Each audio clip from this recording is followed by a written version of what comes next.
la voix dans la vision.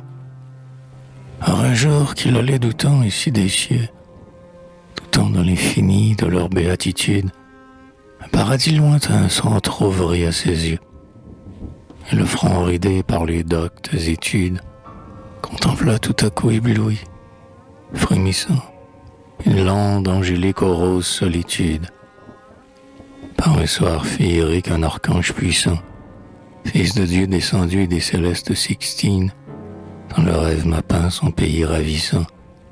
Et c'est un paysage aux lunes argentines, tel qu'en rêva parfois le moine Angélico, dans la nef de montaient les oraisons latines, avec ses fleurs d'ivoire au rôle d'un sirocco. Tout cet Éden frémit d'étranges cantilènes, qu'au son ciel répercute une chanson d'écho. Et le silence embaume au soupir des haleines, et la grande pêchoie ainsi qu'un baiser bleu, vers le mystère où dort un essaim de fontaine. Et l'air est sillonné d'étrangetés de feu, et des vapeurs du ciel tombent comme en spirale autour du moine Alphus qui s'endort peu à peu. Sous les mousses en fleurs, les sources vespérales gazouillent, frissonnant au frais de leur bocal, roulent des scombres d'or sous les harpes astrales. Et tout à coup éclate un timbre musical, une voix d'oiseau bleu berçant la somnolence de ce moine égaré du sentier monacal. Et le bruit sonore au loin dans le silence, comme un reproche pur longuement modulé, au doute confondu de l'humaine insolence. Puis voici qu'elle approche avec un son moulé.